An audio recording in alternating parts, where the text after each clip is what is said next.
Excellent! When buying a new TV, the most important specs are its resolution, its size, and its price. For this video, I'm going to assume that the resolution that you want is 4K, and after that, you should get the TV that has the largest screen size possible while staying within your budget, of course, whether that's $500 or $3,000. I recently spent just under $800 on this 65-inch 4K LG TV, which I got at Target after my wife spotted it on Slick Deals with a very nice discount. Who, by the way, I would not like to thank for sponsoring this video, because this video is not sponsored by anyone. So LG and Target and Slick Deals can suck it. Not my wife, though. Actually.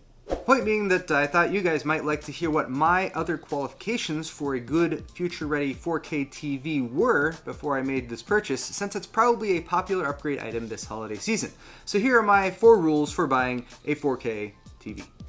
Rule number 1 is seek the ideal inputs. For most people, this means at least 3 HDMI 2.0A inputs with at least one that is HDCP 2.2 ready.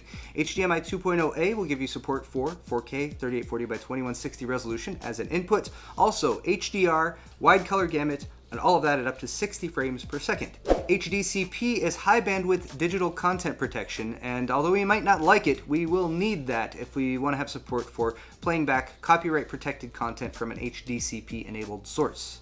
I would also like to throw up DisplayPort here as a potential ideal input, but unfortunately a lot of HD TVs or 4K HD TVs do not have DisplayPort as an input. You would want DisplayPort 1.4 ideally, and that would actually be much more common if you're buying a 4K PC monitor, but let me know in the comments if you actually find a good full-size 4K TV that has a DisplayPort input, because honestly, I would much prefer that to HDMI 2.0A or whatever, if it's available.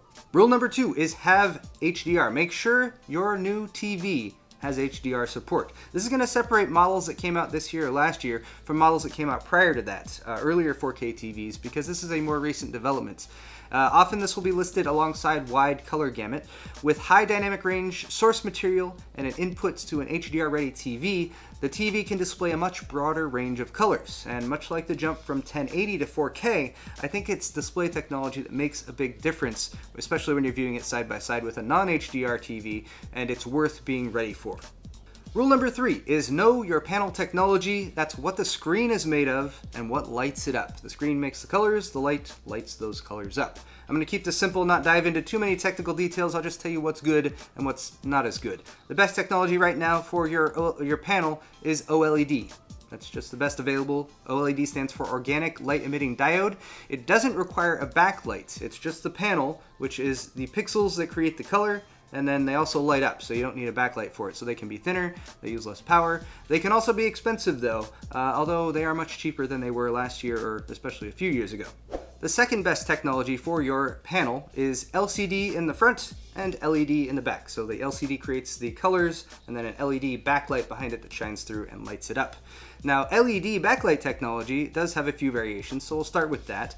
From relatively worst to best, we'll start with LED edge-lit displays. That's actually what I got. It's not terrible, but it's just not as good as an LED full array panel. So edge-lit is the relatively worst. Step up to full array, and that puts LEDs across the entire panel versus just on the sides or the edges. And then the best option you can get for an LED backlight is full array plus local dimming. So you have LEDs covering the back, and then it can actually dim parts of the screen that should be dark for darker scenes. That will give you much deeper blacks, as well as the best contrast ratio available. Now that's the backlight, but what about the panel itself? That's the LCD in front. There are 4 main LCD types that you'll probably see out there: TN, VA, and then IPS or PLS, which are both kind of in the same category. IPS and PLS are generally the best when it comes to LCD display panels. That's what I got, IPS. It generally gives the best color depth. VA is also an okay standard too, that's vertical alignments. And then standard pretty much is TN, that would come in last. But again, it's still perfectly adequate. It's just, you know, when you're buying technology, there's always stuff that's a little bit better. So again, from worst to best, TN, VA, and then IPS or PLS. Rule number 4, resist the curves. This is just a pretty basic idea. Curved TVs suck. They're made for group watching, at least large TVs usually are, But with a curved television, there's really only a very small sweet spot that you can sit in, and it's much harder to move around and watch from off angles. Curved monitors like this one are okay though, since usually it's just one person sitting and you can sit right in front of it, and that's much better. I just never really liked curved TVs, and like 3D TVs just never really caught on with me, so I don't think that's something important that you should look for. So when my wife found that deal, I applied these rules and I ended up with this TV. The price was right, and my only compromise was the panel, which is an IPS LCD with LED edge lighting instead of an OLED, but that's still a huge jump up in size and quality from our old TV, which was a 47-inch 1080 by JVC. If I added a fifth rule here, it would be to make sure that the TV has VESA mount support for wall mounting. I grabbed an articulating wall mount from Monoprice for ours, so I can still pull it out from the wall and get back there at the inputs if I need to. But most all large TVs do have VESA mounting points, so I didn't feel like including that as a rule.